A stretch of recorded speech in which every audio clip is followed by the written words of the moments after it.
మనలాంటి middle class వాళ్ళకి పరిచయమే అక్కర్లేని స్టోర్ వచ్చేసి డిమార్ట్. డిమార్ట్ అనే కంపెనీ స్టాక్ మార్కెట్ లో అవెన్యూ సూపర్ మార్కెట్స్ లిమిటెడ్ గా లిస్ట్ అయ్యి ఉంది. 2007 లో కేవలం 299 రూపీస్ ప్రైస్ లో ఐపీఓకి వచ్చారు. అక్కడ నుంచి మ్యాసివ్ ర్యాలీ ఇచ్చి 2021 లో ఏకంగా 5323 రూపీస్ వరకు కూడా పెరిగింది. కానీ అక్కడ నుంచి ఇప్పటి వరకు ఈ స్టాక్ లో కన్సల్టేషన్ అనేది చూస్తున్నాం. అండ్ రీసెంట్ గా బ్లింకిట్, ఇన్స్టామార్ట్ ఇంకా జెప్టో వంటి వాటివి ఎక్స్పాండ్ అవుతుండడం వల్ల డిమార్ట్ ఇన్వెస్టర్స్ లో ఫియర్ అనేది క్రియేట్ అయింది. అందులో నిజం ఎంత ఉంది అండ్ ఈ స్టాక్ ఫ్యూచర్ లో పెరిగే ఛాన్స్ ఉందా లేదా కన్సల్టేషన్ లోనే ఉండే ఛాన్స్ ఉందా అనేది ఈ వీడియోలో క్లియర్ గా డిస్కస్ చేద్దాం. కాబట్టి మీలో ఎవరైనా డిమార్ట్ షేర్ ని హోల్డ్ చేస్తున్నా కానీ లేదా ఇన్వెస్ట్ చేయాలని చూస్తున్నా కానీ వీడియోని అయితే స్కిప్ చేయకుండా ఎండ్ వరకు చూడండి. అండ్ మన ఛానల్ కి ఎవరైనా ఫస్ట్ టైం వచ్చినట్లయితే ఛానల్ ని సబ్స్క్రైబ్ చేసుకొని పక్కనే ఉన్న బెల్ బటన్ ని యాక్టివేట్ చేసుకోండి. ఇంకేమాత్రం లేట్ చేయకుండా వీడియోలోకి వెళ్ళిపోదాం. డిమార్ట్ కంపెనీ యొక్క బిజినెస్ వచ్చేసి 3 కేటగిరీస్ గా డివైడ్ చేయొచ్చు.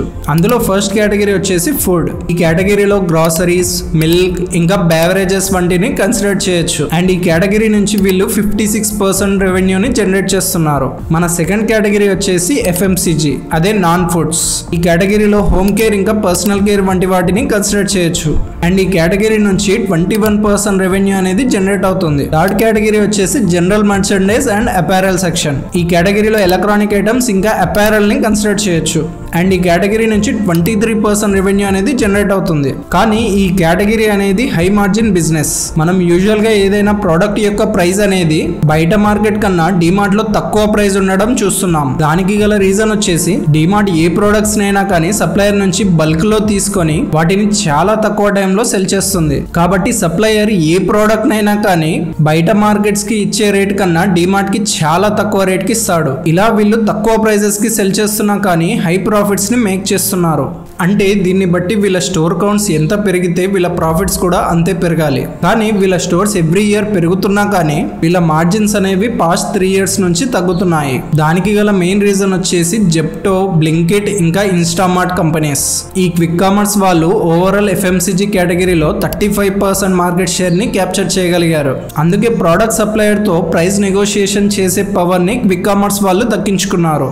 ఇంకోవైపు డిమార్ట్ మేనేజ్మెంట్ చెప్పేది ఏంటంటే వాళ్ళు ఆన్లైన్ బిజినెస్ కన్నా ఆఫ్లైన్ బిజినెస్ లోనే కంఫర్ట్ ఇవ్వగలుగుతున్నామని అండ్ ఆన్లైన్ కి ఎక్కువగా స్కోప్ లేదని అండ్ వీళ్ళ ఫోకస్ అంతా ఆఫ్లైన్ స్టోర్స్ ఎక్స్పాన్షన్ పైనే ఉందని చెప్పుకొచ్చారు. డిమార్ట్ స్టోర్స్ అనేది మాక్సిమం టైర్ 1 సిటీస్ లోనే ఎక్స్పాండ్ చేస్తుంటారు. And every year 30 to 40 new stores open చేస్తుంటారు. కానీ క్విక్ కామర్స్ చూసుకున్నట్లయితే టైర్ 1 తో పాటు టైర్ 2 అండ్ టైర్ 3 సిటీస్ లో కూడా ఎక్స్పాండ్ చేయగలుగుతున్నారు. అండ్ డిమార్ట్ తో కంపేర్ చేస్తే 3 times ఫాస్ట్ గా స్టోర్స్ అనేవి ఎక్స్పాండ్ చేయగలుగుతున్నారు.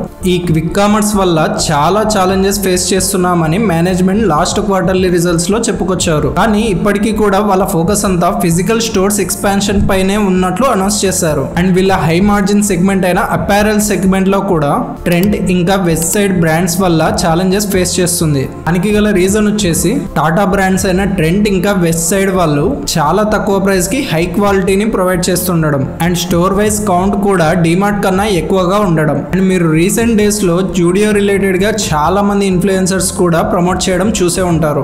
కాబట్టి అపారెల్ సెగ్మెంట్ లో కూడా డిమార్ట్ మార్కెట్ షేర్ ని కోల్పోతుంది. ప్రజెంట్ చాలా మంది కూడా లోవర్ మిడిల్ క్లాస్ నుంచి అప్పర్ మిడిల్ క్లాస్ కి షిఫ్టింగ్ జరగడం వల్ల చాలా మంది లగ్జరీ బ్రాండ్స్ ని తీసుకోవడానికి ఇష్టపడుతున్నారు.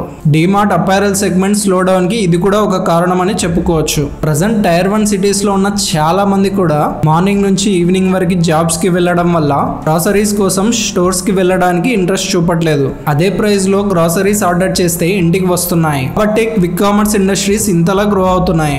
డిమార్ట్ కంపెనీ ఫైనాన్షియల్స్ చూసుకున్నట్లయితే ఎవ్రీ ఇయర్ కూడా సేల్స్ ఇంకా నెట్ ప్రాఫిట్స్ గ్రో అవుతున్నాయి. కానీ 2021 ఇయర్ నుంచి స్టాక్ లో పెద్దగా మూమెంటం అనేది రాలేదు.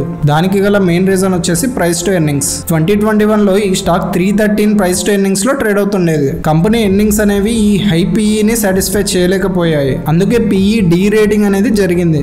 కాబట్టి పిఈ రేషియో తగ్గుతున్నా కానీ స్టాక్ ప్రైస్ లో మాత్రం మూమెంటం కనబడలేదు. ఇక్కడ నుంచి డిమార్ట్ పెరిగే ఛాన్స్ ఉందా అంటే వీళ్ళు గ్రో అవ్వడానికి స్కోప్ అయితే చాలా ఉంది. బికాస్ వీళ్ళ స్టోర్స్ అనేవి సౌత్, వెస్ట్ ఇంకా నార్త్ వెస్టర్న్ రీజియన్ లోనే ఎక్కువగా ఉన్నాయి. వీళ్ళు స్టోర్స్ అనేవి నార్త్ ఇంకా ఈస్టర్న్ రీజియన్ లో ఎక్స్పాండ్ చేయగలిగితే ఎర్నింగ్స్ అనేవి ఖచ్చితంగా ఇంప్రూవ్ అవుతాయి. కానీ వీళ్ళ మార్కెట్ షేర్ అనేది క్విక్ కామర్స్ కి వెళ్లకుండా చూసుకోవాలి.